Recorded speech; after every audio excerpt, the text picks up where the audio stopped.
तिरहुत शिक्षक निर्वाचन क्षेत्र से एआईएआईएम पार्टी के संभावित प्रत्याशी डॉक्टर अमित कुमार उर्फ बच्चा राय ने आगामी एमएलसी शिक्षक निर्वाचन चुनाव लड़ने का ऐलान किया है। इसको लेकर मुजफ्फरपुर के गोबरसाही चौक स्थित एक निजी होटल में उन्होंने प्रेस कॉन्फ्रेंस आयोजित की। प्रेस वार्ता में बड़ी संख्या में पत्रकार मौजूद रहे। प्रेस कॉन्फ्रेंस के दौरान डॉक्टर अमित कुमार ने कहा कि वे लंबे समय से शिक्षक समाज की समस्याओं को उठाते रहे। उनका कहना है कि यदि उन्हें तिरहुत शिक्षक निर्वाचन क्षेत्र से चुनाव लड़ने और जीतने का मौका मिलता है तो वे शिक्षकों के अधिकार, सम्मान और शिक्षा व्यवस्था को मजबूत करने के लिए लगातार काम करेंगे।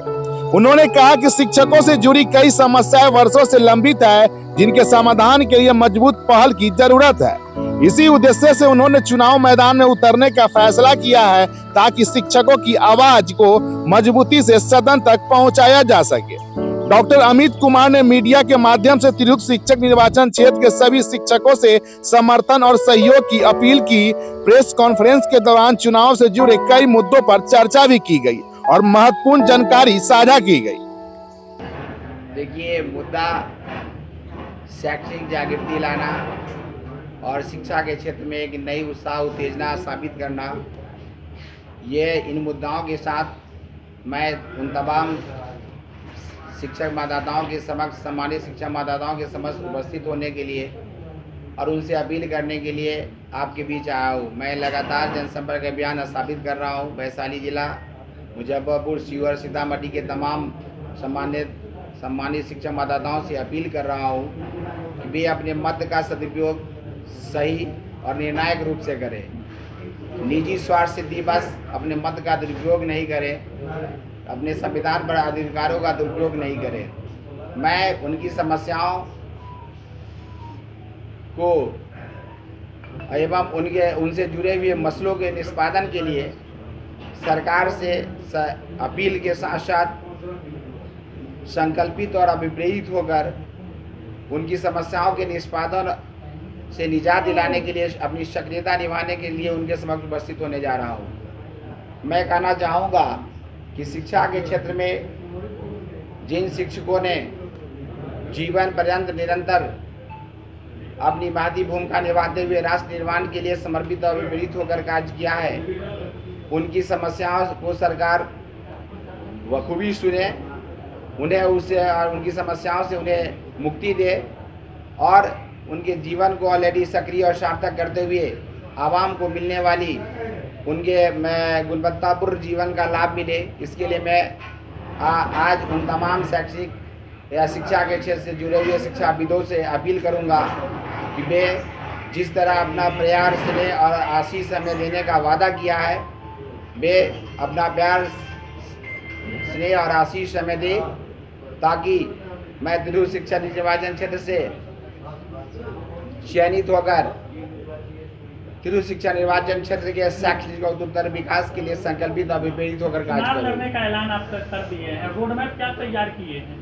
रोड मैप में कि देखिए, चूँकि वोटर 9202 है, जिलावार वोटरों की संख्या जो है सभी जो निर्धारित मानक थी इलेक्शन कमीशन की, उसके तहत एक विद्यालय के सभी टीचर्स वोटर्स नहीं बन पाए। हर विद्यालय में ऑलरेडी जो 3 साल एक्सपीरियंस होल्डर या 3 साल पुराने ऑलरेडी अपॉइंटेड टीचर थे जो मानक निर्धारित था उसके तहत वोटर बने हैं। तो रोड मैप में है कि मैं जिलावार सभी स्कूलों में जाकर फेस टू फेस शिक्षकों से अपना संवाद कर रहा हूँ, जनसंपर्क अभियान चला रहा हूँ, उनसे मिल रहा हूँ। मैं प्रिंट मीडिया और इलेक्ट्रॉनिक मीडिया के सदस्यों से अपील भी करना चाहूँगा कि चूँकि इस क्षेत्र बहुत बड़ा है, 4 जिला का एक कंस्टिट्यूंसी है। तिरहुत शिक्षा निर्वाचन क्षेत्र में शिवहर, सीतामढ़ी, मुजफ्फरपुर और वैशाली 4 जिला मिलाकर एक कंस्टिट्यूंसी है। बहुत लंबा क्षेत्र है और मैं डोर टू डोर जाकर शिक्षकों से संपर्क साध रहा हूँ, उनकी समस्याओं को सुन रहा हूँ। जो शिक्षक आर्थिक रूप से त्रस्त हैं, जिन्हें जीवन यापन में ऑलरेडी वित्त रहित की मार झेलनी पड़ रही है, उनके बच्चों को पठन पाठन की समस्याओं से आज उनके बच्चों के पठन पाठन में समस्याएं उत्पन्न हो रही है, बेटियों की शादी में बाधाएं आ रही है। उन शिक्षकों से मैं अपील भी कर रहा हूं कि उन्हें जहां मेरी आर्थिक सहयोग की ज़रूरत हो, सामाजिक सहयोग की ज़रूरत हो, सरोकार हो, वहाँ हम उनके लिए रात को 12 बजे भी खड़े रहेंगे। केवल वे हमें आदेशित करेंगे, हम उनके सेवार्थ खड़े रहेंगे। मन और कैसे सर बना लिए चुनाव लड़ने का? कुछ रेस चला रहे थे एमएलसी चुनाव लड़ने का? एमएलसी चुनाव लड़ने का आप तो जानते हैं कि हम शैक्षिक संस्थान को स्थापित कर जनमानस के लिए अपनी सक्रियता निभा दे रहे हैं। जीवन पर्यंत शिक्षा के क्षेत्र में नई जागृति ला दे रहे हैं और बिहार झारखंड मिलाकर 24 कॉलेजेस की स्थापना किया, टेक्निकल कॉलेजेस की स्थापना किया, नया डीम्ड यूनिवर्सिटी भी लाया। सवाल है जो सरकार के अंदर अधीन सरकार के सचिवालयों में प्रक्रियाधीन है।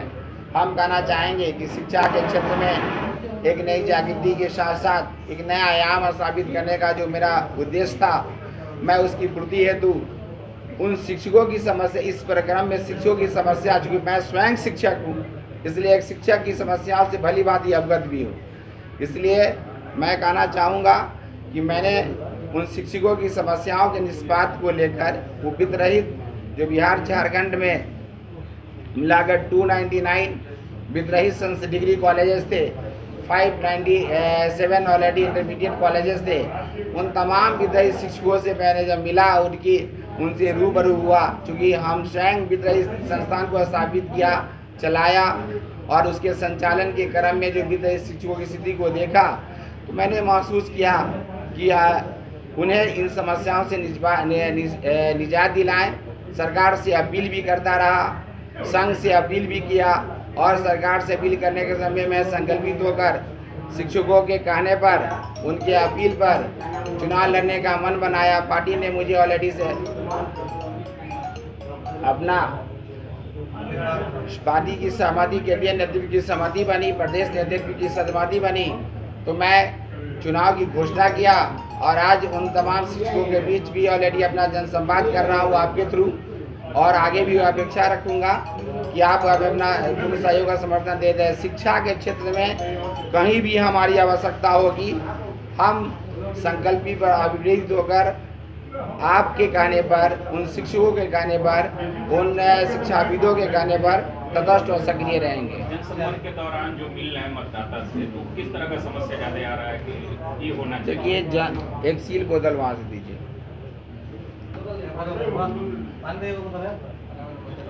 ये सकते हैं कि मैंने उन तमाम निर्धन असहाय बेवाओं की बेटियों की शादी, प्रत्येक वर्ष 2000 से 2500 बेवाओं की बेटियों की शादी में अपने संकल्पित और विविध भाव से कराता हूँ। उन निर्धन असहाय पिता के पुत्र और पुत्रियों जो ऑलरेडी केवल वोकेशनल ही नहीं प्रोफेशनल कोर्सेज में भी एडमिशन लेना चाहते हो, मेडिकल के क्षेत्र में, इंजीनियरिंग के क्षेत्र में हो, वो एडमिशन लेना चाहते हैं और अर्थहीनता से त्रस्त हैं, उन्हें आर्थिक सहयोग प्रदान कर उन्हें अच्छे संस्थान में नामांकन के लिए प्रेरित करता हूँ। उतना ही नहीं, समाज का कोई भी कहा जा सकता है कि वर्ग, किसी भी वर्ग की बेटियां जिसमें पढ़ने की लालसा हो और वो समझती है कि हमें आर्थिक सहयोग मिले, शैक्षणिक सहयोग मिले, सामाजिक सहयोग मिले, तो जब भी हमें याद किया गया हम उनके सेवार्थ करें। कोई भी लाचार जो बीमार हो, जो त्रस्त हो, उनको इलाज की आवश्यकता है, वो कार्डियो का इलाज हो, नेफ्रो का हो, इंडो का हो या फिर न्यूरो का हो, किसी भी डिपार्टमेंट संबंधी इलाज हो, तो हमारे नारायण मेमोरियल हॉस्पिटल जो मरई चौक हाजीपुर में स्थित है, वहाँ निःशुल्क इलाज की व्यवस्था मैंने दिया है। साथ ही साथ कोई भी पथिक अगर राहगीर गुजरता है, सवाल है, और वो महसूस करता है कि वैशाली की गणतंत्र की धरती पर, वैशाली की पावन धरती पर या मुजफ्फरपुर और राजधानी को जोड़ने वाली जो NH-22 के रोड तले गुजरने के क्रम में उन्हें कहीं भी ऑलरेडी हमारे सहयोग की आवश्यकता होती है, कोई भी ऑलरेडी उनकी इच्छा शक्ति होती है, मान लिया जो संवैधानिक इच्छा शक्ति है, उन्हें सहयोग प्रदान करने के लिए मैं अपनी सक्रियता निभाता हूँ। अभी जो एमएलसी है उसको किस प्रकार देखते हैं जो अभी? देखिए, अभी जो एमएलसी है, इससे पहले जो लोगों ने एमएलसी का नेतृत्व किया, उस समय तक लोगों को ऑलरेडी इस कंस्टिट्यूंसी के बारे में जानकारियाँ कितनी थी। आज से एक दशक के पहले, हम 2005 से पहले कहा जा सकता है, कितने सारे लोग जानते थे कि टीचर कंस्टिट्यूंसी या ग्रेजुएशन कंस्टिट्यूंसी भी है। पंचायती चुनाव की प्रक्रियाएं जब बदली, तब से लोगों में एक नई जागरूकता आई। जिसमें स्थानीय प्राधिकरण या स्थानीय प्राधिकार का जो ऑलरेडी कंस्टिट्यूंसी है वो टीचर कंस्टिट्यूंसी और ग्रेजुएशन कंस्टिट्यूंसी की बजाय नहीं तो चंद मुट्ठी भर समुदाय के लोगों ने चंद लोगों ने इसको पॉकेट का ऑलरेडी कंस्टिट्यूंसी बना के रखा, स्वयं वोटर बनाया, स्वयं वोटर हटाया और स्वयं जीत कर सदन को चले गए और सुशोभित किए और 6 साल तक मलाई खाकर घर में सोए रहे और छठे साल फिर जागृत होकर उनके बीच चले गए कि अगले साल मलाई खाने के लिए हमको ऑलरेडी अपना कॉपरेशन प्रदान कीजिए। आज तक यही हुआ। अगर आप उठाकर देखेंगे उनके लिस्टों को तो पता चलेगा किसी व्यक्ति विशेष, किसी जाति विशेष के पास ये ऑलरेडी उनके पॉकेट की ऑलरेडी कंस्टिट्यूंसी बनकर रह गई थी। वित्त शिक्षकों के लिए क्या कुछ रहेगा? देखिए, वित्त रहित शिक्षकों के लिए तो हम निरंतर प्रयासरत हैं कि उन शिक्षकों को समान कार्य के लिए समान वेतन मिले और उनका समान वेतन के साथ साथ उन्हें उन संस्थानों को सरकार अधिकृत करे जो सरकार कहती है कि हम डिग्री कॉलेज खोलेंगे या खोलने के लिए प्रयासरत है। सभी सरकारी बिहार राज्य अंतर्गत स्थापित विश्वविद्यालयों को कुलपतियों को प्रेशर दिया जा रहा है कि ऐसे महाविद्यालयों की स्थापना हो, उनकी आधारभूत संरचनाओं को सुदृढ़ करने के लिए सरकार प्रयत्नशील और प्रयासशील है। तो मैं आपसे कहना चाहूँगी क्यों नहीं सरकार उन तमाम डिग्री कॉलेजेस को अधिकृत कर लेती है, उनके शिक्षकों को ऑलरेडी बीपीएससी के थ्रू या कॉलेज सर्विस कमीशन के तहत साक्षात्कार करके उनको ऑलरेडी अस्थायीकरण का दर्जा दे रही है। यही उनकी समस्या, उनको निजात दिलाना है। आखिरी सवाल है पिताजी।